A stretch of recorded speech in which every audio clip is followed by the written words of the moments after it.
portée, notamment les drones équipés de caméras, article 22. Ce texte représente une nouvelle remise en cause de la liberté de manifester. L'utilisation de caméras et drones permettant la reconnaissance faciale des militants lors de manifestations constitue un outil supplémentaire de surveillance générale. Je vais faire un trait d'humour. Il serait donc alors à ce moment-là possible que tout manifestant identifié condamne l'État à 45 000 € d'amende. Pour lui, ça ramènerait du monde dans la rue sûrement.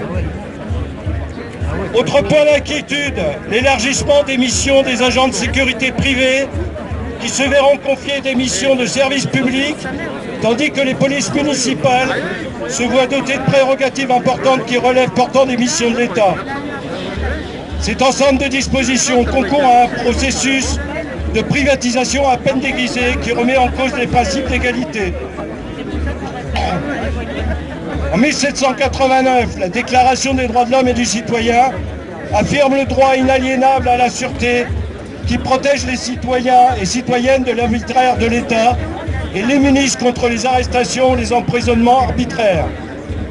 Le tout sécuritaire ne peut être la réponse à la crise que traverse notre société. Il est intolérable qu'une telle proposition de loi apparaisse, d'autant plus en ces moments particulièrement douloureux pour la population. Les solutions sont à trouver par une autre répartition des richesses, par une politique marquée du sceau de la justice et du progrès social, et la mise à bas des politiques d'austérité menées ces dernières années par les gouvernements successifs. Affaire Benalla, décès de Ségriche Chouviat, croche-pied d'un policier et une manifestante, coup de poing d'un commissaire de police contre un gilet jaune à Toulon, affaire Geneviève Leger à Nice, les exactions policières sur les manifestants lors des manifestations contre la loi travail et les ordonnances Macron. Toutes ces violences policières signalées et documentées par les médias où les réseaux sociaux n'existeraient plus avec la loi en préparation sur la sécurité globale au Parlement. Cette proposition de loi a été étudiée à l'Assemblée nationale le 17 novembre. Elle punit, comme je vous l'ai dit, d'1 an d'emprisonnement et de 45 000 € d'amende le fait de diffuser par quelque moyen que ce soit, quel qu'en soit le support, dans le but qu'il soit porté atteinte à son intégrité physique ou psychique, l'image du visage ou tout élément d'identification d'un fonctionnaire de la police nationale ou d'un militaire de la gendarmerie nationale lorsqu'il agit dans le cadre d'une opération de police. C'est au juge qu'il reviendra a posteriori de décider ou non si l'auteur des images nourrissait une intention malveillante. Cette proposition de loi constitue donc une entrave à la liberté d'informer. Les journalistes, comme tous les citoyens, ne pourront plus capter en direct les images du comportement des forces de l'ordre dans une manifestation. Les journalistes pourront être interpellés alors qu'ils filment en direct une opération de police, placés en garde à vue et traduits devant un tribunal une fois leur matériel professionnel saisi. La musique. Plusieurs journaux dans le monde ont alerté sur le caractère liberticide de cette proposition de loi. De même, de nombreuses sociétés de journalistes et de rédacteurs ont lancé l'alerte.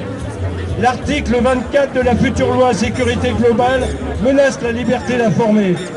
La Ligue des droits de l'homme, LDH, dénonce de même. Cette proposition de loi prévoit la pénalisation de la diffusion d'images de policiers ou de gendarmes agissant dans le cadre de leur mission d'ordre public, portant atteinte à la nécessaire transparence de ces opérations.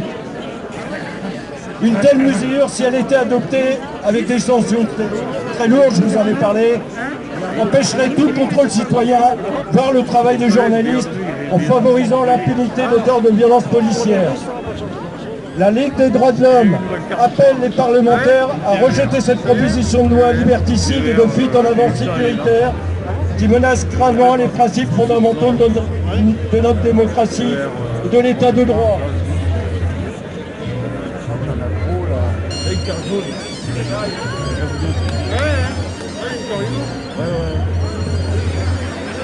Dans un avis publié le 3 novembre 2020, la défenseure des droits, Claire Hédon, considère que cette proposition de loi soulève des risques considérables d'atteinte à plusieurs droits fondamentaux, notamment au droit de la vie privée et à la liberté d'information. De même, la Commission nationale consultative des droits de l'homme relève, je la cite, le soutien apporté par le gouvernement à la proposition de la loi relative à la sécurité globale proposée par les députés de la majorité et déposée le 20 octobre 2020 à l'Assemblée nationale, ainsi que le déclenchement d'une procédure accélérée, sont emblématiques de la dégradation du débat démocratique.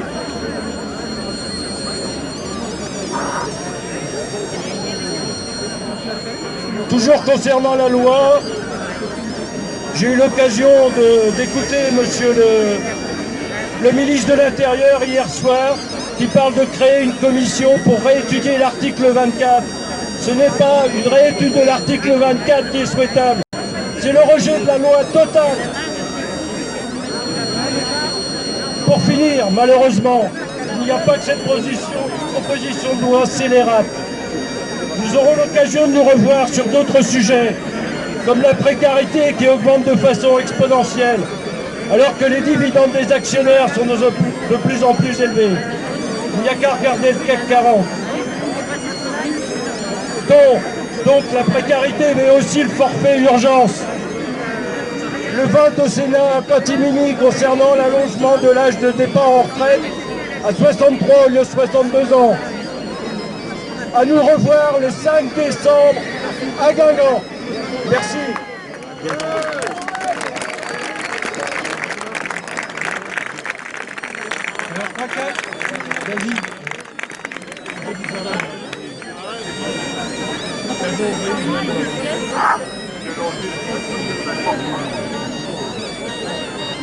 Bon, moi je vais intervenir au nom du NPA.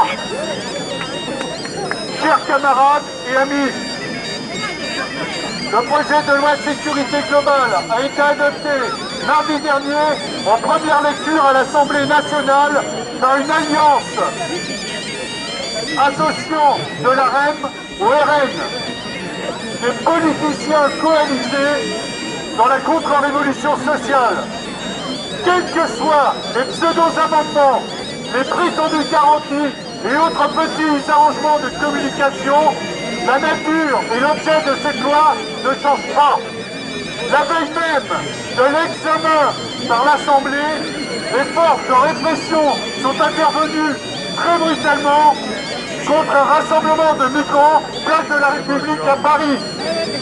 Les violences policières ont touché les migrants, les militants, les représentants d'associations et les journalistes présents. C'est ainsi une sinistre illustration de l'état d'esprit qui prévaut dans le cadre de cette loi de la part de ces défenseurs de ces partisans. C'est aussi un nouvel épisode des pratiques policières agressives et violentes montant crescendo depuis plusieurs années au fil des gouvernements successifs contre les mouvements sociaux, contre les manifestations et dans diverses situations de la vie quotidienne. Sans images, sans vidéo, sans communication, il n'y aurait pas eu de connaissance publique d'événements et de faits dont nous avons pu être informés. Pas de questions, pas de problème, place à la loi du silence et à l'impunité. Pour Doc Macron et son empire marchand, pour les forces répressives, responsables et coupables, c'est pas vu, pas pris. Mais au-delà de la question symbolique et emblématique des images, cette loi, par ses dispositions ultra-sécuritaires et liberticides, renforce considérablement l'arsenal répressif, les pratiques de contrôle et de flicage de masse, avec un recours accru aux diverses technologies de pointe, drones, reconnaissance faciale, système vidéo, traitement numérique. Cette loi exprime la volonté de museler toute contestation sociale potentielle que les effets de la crise ne peuvent que générer. Cette loi ne répond pas bien sûr aux urgences prioritaires et attendues de sécurité globale pour la population sur les plans sanitaires, social, écologique et économique. À partir de pratiques policières renforcées, généralisée. Cette loi est faite pour sécuriser la globalité des intérêts particuliers de l'ordre social dominant, les intérêts du capital. Avec cette loi, la Macronie s'ouvre la porte de l'État policier, la reine trace le chemin du RN. Alors, chers camarades et amis, ne lâchons rien et développons bien au contraire la mobilisation et les initiatives d'action.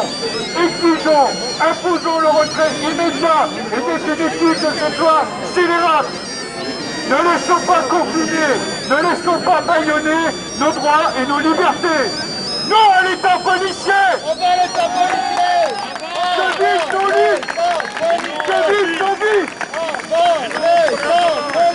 Non pas Chavannes! À bas l'État policier! À bas l'État policier! À bas l'État policier! À bas l'État policier! À bas l'État policier! À bas l'État policier! À bas l'État policier! Bravo! C'est la parole à la Ligue des droits de l'homme. Ouais, pardon, ça reste encore la Ligue des droits de l'homme, hein, je suis désolée pour nos camarades féministes. Alors je voudrais juste dire moi quelques noms justement au nom de la Ligue. Vieille dame du monde militant qui se bat depuis sa création pour les droits humains et les libertés. Elle se bat depuis des années contre l'organisation de la société de surveillance. Et c'est naturellement qu'elle se bat depuis quelques semaines. Excusez-moi, mon papier me fait des tours. Et c'est naturellement qu'elle se bat. Merci. Oui, si tu mets les doigts devant, je vois plus. Et c'est donc naturellement qu'elle se bat depuis quelques semaines contre ce projet de loi de sécurité globale proposé dans un contexte très particulier qu'est l'état d'urgence. Rappelons que ces 5 dernières années, nous avons passé 3 ans dans une situation d'état d'urgence. Et donc plus de temps qu'en situation, plus de temps qu'en situation de droit commun. De fait, on peut dire que nous vivons sous un régime autoritaire. Avec ce projet de loi de sécurité globale qui s'inscrit dans un cadre plus large du schéma national de maintien de l'ordre, un pas supplémentaire est franchi et nous fait glisser vers un état de police, c'est-à-dire un état où la police fait la loi. Nous sommes dans un moment de basculement où seul un large mouvement populaire et citoyen, tel qu'il s'organise actuellement dans tout le pays, peut y faire face. Pour démonstration de la détermination de ce mouvement, je voudrais lire la lettre ouverte de la coordination de la Marche des Libertés, dont la LDH est membre, au préfet de police allemand qui a interdit la manifestation de Paris. Alors même si c'est un peu loin, je pense que ça marque vraiment la détermination de ce mouvement. Monsieur le préfet de police de Paris, vous avez décidé sans raison valable d'interdire la marche des libertés qui doit se tenir samedi prochain à 14h de la place de la République à la place de la Bastille. Ce faisant, vous avez décidé d'interdire la liberté. Nous avons décidé de la faire. Nous irons et nous marcherons pour défendre cette liberté parce que l'histoire nous regarde, parce que le monde nous regarde et que nous avons décidé de porter cette responsabilité. Mais c'était le premier. Nous savons l'absence d'humanité dont vous avez fait preuve en ordonnant de détruire les abris des exilés. Vous n'avez pas sourcillé quand ils se sont retrouvés sous les coups de votre police. Vous n'avez pas dit mot quand les journalistes ont été battus et menacés de mort. Votre silence veut-il consentement ? Nous savons les risques que nous prenons. Nous avons déjà vu comment les vies de tant de femmes et d'hommes qui tentaient d'exprimer cette liberté ont été mutilées et détruites. Nous acceptons de prendre ce risque parce que ce pourquoi nous nous battons dépasse les risques que nous prenons. Nous ne nous rendrons donc pas non plus à l'invitation de Monsieur le Premier ministre. Votre interdiction ne nous le permet plus. Nous aurions souhaité le dialogue. En interdisant cette liberté, vous nous avez privé de ce dialogue auquel nous souhaitions nous prêter. Le dialogue social, la démocratie, c'est tout ce à quoi nous, journalistes, réalisateurs, citoyens, nous aspirions. Vous n'en voulez pas, nous la défendrons. Nous vous donnons rendez-vous samedi, place de la République, pour marcher avec nous pour les libertés. Voilà face aux lois liberticides visant à contrôler, surveiller, limiter les droits de manifester. Et l'accès à l'information, restons mobilisés, sachant que ce n'est pas la dernière loi, que d'autres vont arriver derrière. Alors, un petit point. l'initiative a été montée, l'initiative de ce soir. Et je crois que vous pouvez vous applaudir et faire du bruit parce que M. Kerlogot est dans son bureau. Donc allez-y, vous pouvez commencer par ça. Bravo à vous tous.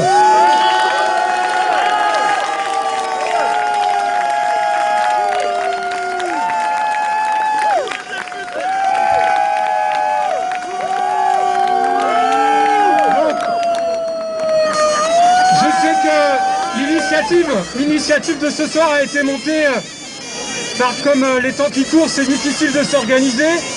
Monsieur Kerlogot m'a téléphoné pour me proposer un rendez-vous que j'ai refusé parce que j'estime que j'ai aucune légitimité pour discuter avec lui. Et j'ai transmis à l'intersyndicale Guingamp-Pèze qui refuse de discuter avec lui. Et j'ai informé la Ligue des droits de l'homme et le syndicat national des journalistes CGT qu'ils prendront leurs responsabilités, qu'ils le contacteront éventuellement la semaine prochaine. Mais ils refusent tant qu'on n'a pas de garantie sur le retrait de la loi et la façon dont se passera le maintien de l'ordre ce week-end. Donc un petit mot. Tant qu'à faire la division de Darmanin. Oui. Et celle de l'Allemand. Alors, je voulais revenir sur un point. L'ensemble des lois votées en ce moment, la loi de sécurité globale, comme la loi de programmation pluriannuelle sur la recherche, qui réduisent considérablement nos libertés, sont votées dans un double contexte. Le premier contexte, c'est celui d'une contre-révolution préventive, pour prévenir tout mouvement de contestation sociale de masse qui pourrait surgir après la pandémie. Car dans la loi de programmation globale, il y a bien sûr l'article 21 dont on a parlé, mais il y a aussi l'article 22 qui autoriserait la surveillance par drone. Et dans l'article 21, il y a tout ce qui a été expliqué par la Ligue des droits de l'homme et l'intersyndicale sur la reconnaissance faciale. Donc c'est pas seulement la réécriture d'un article qu'on exige, c'est le retrait de la loi pur et simple. C'est déjà arrivé dans l'histoire qu'un mouvement social empêche la signature de décret d'application d'une loi qui a été votée. La dernière fois, c'était en 2006, pendant le CPE. La jeunesse a fait reculer le gouvernement, la loi a été votée, elle n'a jamais été appliquée. Donc la lutte continue. Évolution! On lâche rien! Alors justement, puisqu'on parle, on a parlé de l'université, il y a une autre loi qui est passée cette semaine. C'est la loi de programmation sur la recherche. Et il est prévu, dans cette loi, de punir d'1 an à 3 ans d'emprisonnement le trouble à la tranquillité ou au bon ordre d'un établissement universitaire. C'est, disons-le clairement, la fin pure et simple des contestations sur les campus et la porte ouverte à toutes les dérives autoritaires. Alors, en tant qu'ancien étudiant de Rennes 2, membre de l'Assemblée Générale de Rennes 2, membre du conseil d'administration de l'Université de Rennes 2, je tiens à rappeler que sans occupation de locaux, jamais nous n'aurions obtenu le retrait du contrat de première embauche en 2006, ni du contrat d'intérêt professionnel en 1994. C'est ça qui se passe, c'est une contre-révolution préventive. Il y a de la censure dans les facs aussi. Tout ceci est fait pour nous dissuader de nous révolter contre l'ordre des puissants, contre l'ordre des capitalistes. Le deuxième élément de contexte, c'est le prétexte antiterroriste. Et l'ambiance franchement hostile aux musulmans sous prétexte de chasse aux islamistes. C'est ainsi qu'on justifie absolument tous les durcissements sécuritaires depuis le retour des lois spéciales antiterroristes en 1986. Alors ici, il y en a qui le savent, mais beaucoup en Bretagne, en Corse, aux Pays-Bas, ont goûté aux dérives de ces lois dont on nous prétendait qu'elles étaient là pour lutter contre les islamistes. Et s'il y en a qui ne connaissent pas, eh ben, qui viennent discuter avec nous après la manif. Rappelez-vous, les rafles antiterroristes dans le Trégor et ailleurs, en 1992, en 1993, en 1994 et en 2000. Plus près de nous, rappelez-vous l'affaire de Tarnac, qui visait à incriminer des militants anarchistes pour des sabotages au nom de l'antiterrorisme. Sabotage dont il n'est toujours pas prouvé qu'ils aient été les auteurs. C'était des lois antiterroristes. Si le gouvernement et les précédents étaient vraiment motivés par la lutte contre l'islamisme, ils voteraient, l'islamisme radical et pas la religion musulmane, ils voteraient une loi pour interdire le commerce d'armes avec la Turquie d'Erdogan, principal soutien de Daesh. Or, Le patronat français a vendu pour 509 millions d'euros d'armes à la Turquie depuis 2009. Jean-Yves Le Drian en sait quelque chose. Donc, face aux dérives autoritaires du pouvoir, on peut comprendre ceux et celles qui voudraient saisir leur bulletin de vote pour chasser la République en marche et les Républicains. Mais je souhaite leur rappeler franchement, droit dans les yeux, que jamais les lois antiterroristes de 86 n'ont été abolies dans le cadre de l'alternance politique. Au contraire, elles ont été renforcées. Ce dont la République en marche a peur, et la bourgeoisie, c'est d'un vaste mouvement social pour la défense des services publics de santé et d'éducation, d'un mouvement pour construire une démocratie de proximité, bousculant les vieilles institutions de la Ve République, qui est née, je vous le rappelle, en pleine guerre coloniale. Il faut être conscient et malgré tout envisager de ne pas enlever la grève, le blocage, l'auto-organisation de notre imaginaire, de notre vocabulaire politique et de nos possibilités d'action de demain. C'est important pour construire un monde plus juste, un monde de bienveillance et non de surveillance, une société basée sur la fraternité et la sororité, la satisfaction des besoins réels de chacun et non de la course au profit, et bien sûr, un monde de liberté. Vive la lutte, vive la grève! Vive la grève!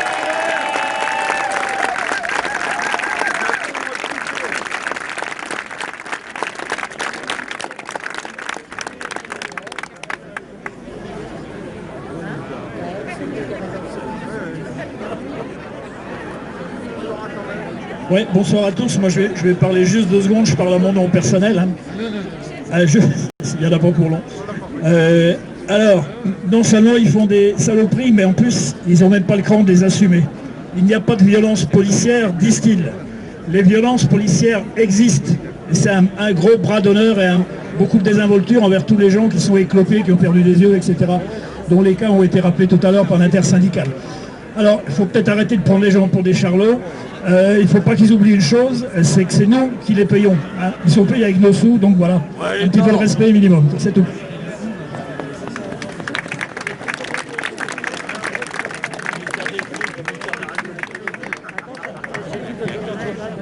Oui, bonsoir. Je me présente, Jean-Luc Gallonnier, l'association de lutte contre l'habitat indigne, ALCHI, l'association de lutte contre l'habitat indigne. Il y a 4 ans, rue Général de Gaulle, Frédéric Guilloux recevait à 21h30 la Waffen SS de Guingamp. Alors ils sont venus. Pourquoi? On ne sait pas. Parce qu'il n'y avait pas de motif d'intervention, il n'y avait pas de bruit, il n'y avait pas de musique. Et c'est Alchi qui les a reçus. Donc moi. Et ces gens-là, ben, ils sont là, hein. Il y en a pas mal. Hein. Et ces gens-là, malgré qu'on a écrit au général, au commandant et tout, au procureur de la République avec une plainte, ben non, c'est intouchable. Les intouchables. Du moment que vous apprenez aux plus démunis, alors que nous, les plus démunis, on les défend, on est gratos, nous. Nous, on défend les plus démunis, ça leur coûte pas un franc. Nous, on les protège. Et ces gens-là, après, ils viennent au siège de l'association, à Pabu. Ils viennent, ils verbalisent. Ils veulent nous faire souffler dans notre cour. Et on est condamnés parce qu'on a refusé de... Oh! Réagissez, là. À l'époque, tous les politiques, là, ben, ceux qui vous servent encore de politique, là, que ce soit ceux-là, c'est n'importe comment, c'est tous les mêmes. Bon, il n'y en a pas un qui a bougé. Alors que si là, ça s'était passé dans le domicile d'un politique, alors là, vous l'auriez vu. Là, dans toutes les cités, à toutes les télés, là vous l'auriez vu. Mais nous, nous c'est que la racaille. Nous, c'est que la racaille. Et j'en suis fier de cette racaille.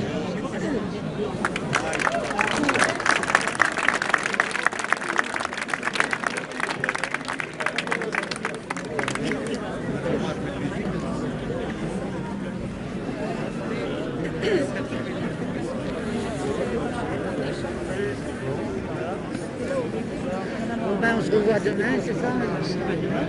Si, demain. Si, ah bon, j'aimerais bien l'entendre. Non, mais je n'arrête pas de le dire. Je sais pas, il y a un rassemblement pour... Écoute, j'ai fait plusieurs marchés. Je m'entends de Sabrina.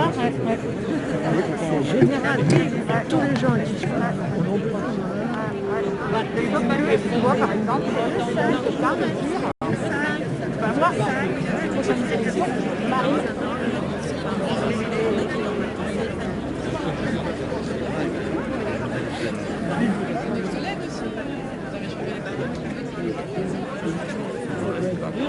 Il y a Yann et Sabrina. Le drapeau. Incline-le pour qu'on le voit bien. Ah, t'as vu Johan aussi? Il est où? Il est où l'ami Johan? Ouais.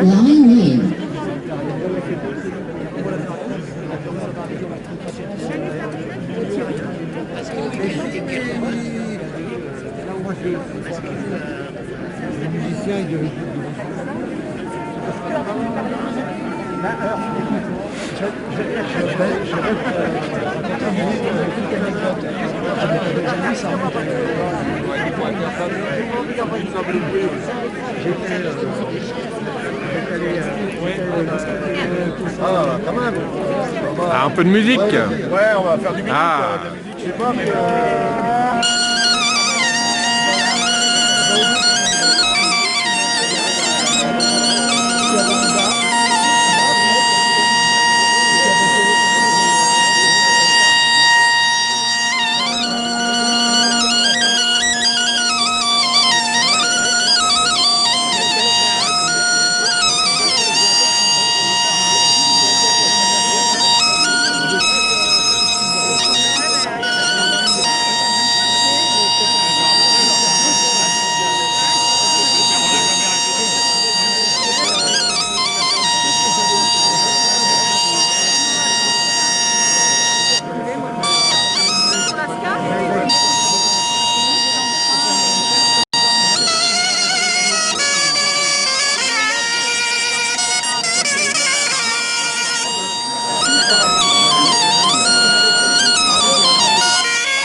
Allez, la gavotte.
Non, non, non, laisse. Va pas te...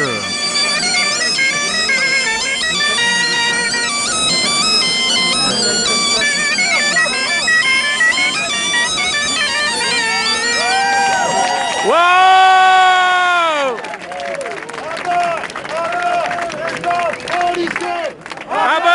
À bas, l'État policier!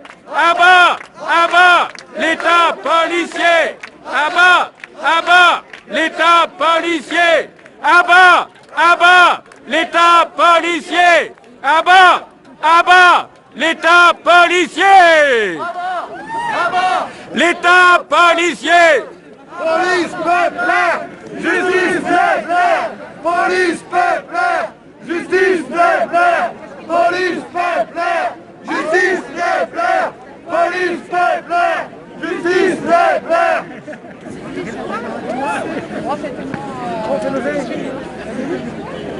Ah ben voilà, bon, ah mais c'est ça, on a l'avantage comme on collabore à la radio, on peut changer qu'elle sera, en fait,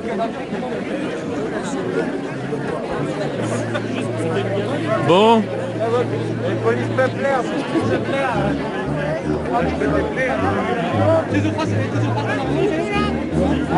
Ah, ils sont venus aussi? Ouais, ils sont venus. Allez, on va aller les voir.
S'il vous plaît, nous avons un petit garçon qui est perdu et qui recherche ses parents actuellement. Nous sommes positionnés à la hauteur de la vitrine Alliance. Merci de vous signaler s'il vous manque un gamin. Le petit Kerlegot est attendu par son papa Macron. Notre ami son prénom, il est très intimidé.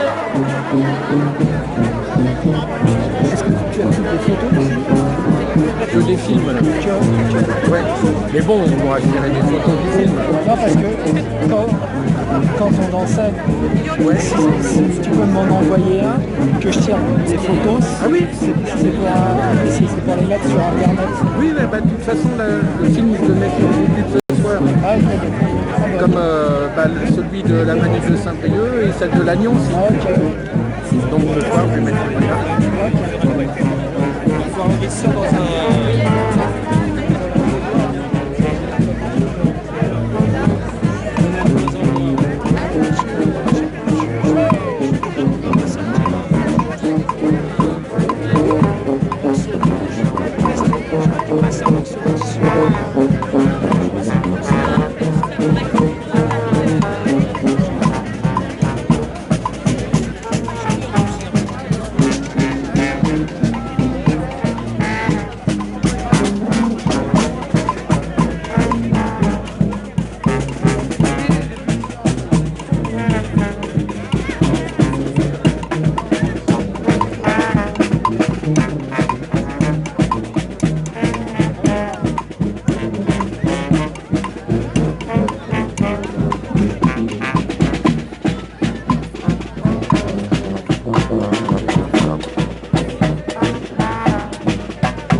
faut le finir. À un moment, il fallait finir. Arrêtez quoi.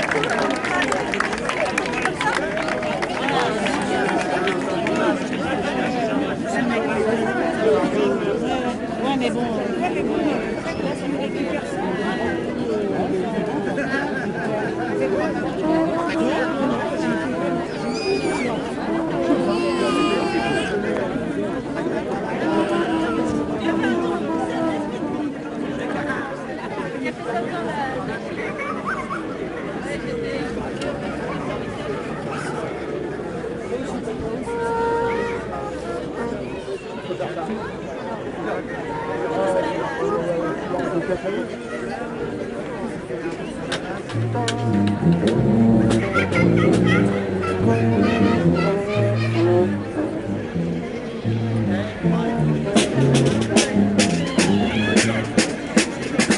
Salut. Ça va? Ouais, en forme? Ouais. Ça va, ouais. T'es venu avec des collègues, non? Je suis avec Myriam. Avec Myriam? T'as pas vu? Non. Ah, j'arrête pas de filmer. Non, t'arrêtes pas de filmer. Ouais. T'étais à celle de l'Agnon aussi? Celle de Lannion, celle de Saint-Brieuc. Bah, j'ai mis les films sur YouTube là. Donc. Ils ont interdit celle de demain, Paris. À Paris? Ouais. Ah oui, j'ai entendu, ouais, exact.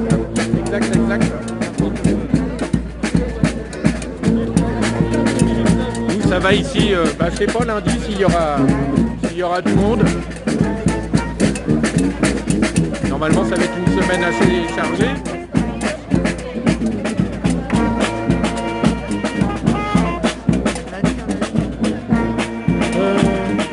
Je sais plus, il y en a tellement, puis en ce moment, moi, j'ai pas mal de boulot, donc j'essaye de jongler avec tout ça, c'est pas facile. Mais bon, on essaye de trouver des créneaux quand même pour venir.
Tu filmes non-stop?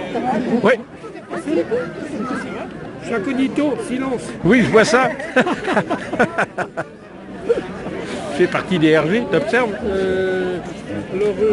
Les renseignements généreux. Les révolutionnaires, je sais pas quoi. Donc j'espère qu'ils géniaux. Révolutionnaires généreux. Je ne veux pas non plus tirer la couverture.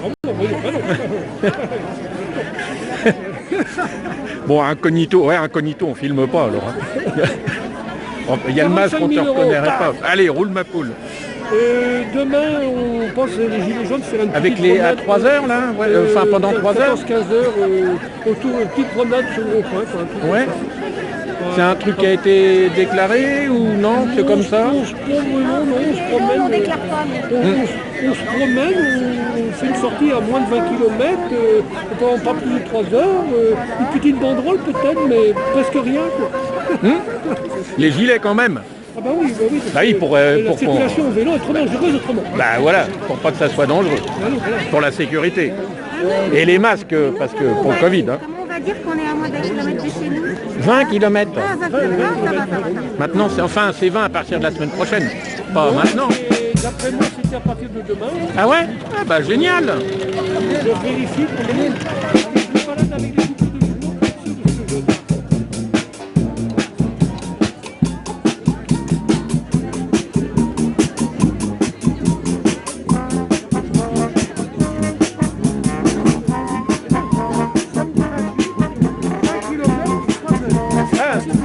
Super.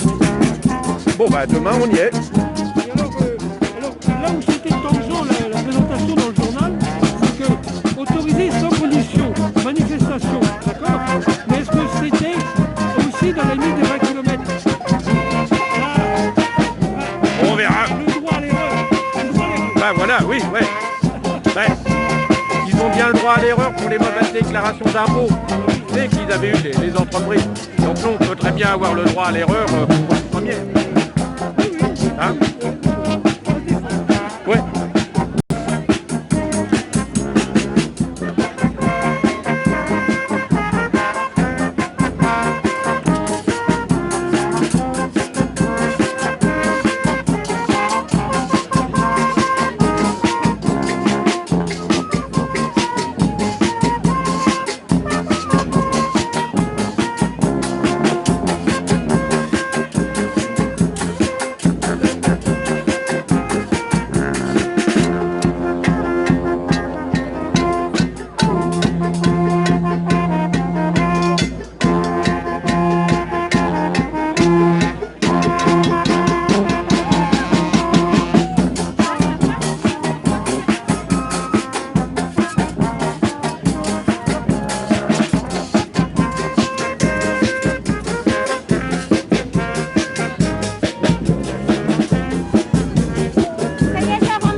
Salut, ça va? T'es venu toute seule, non?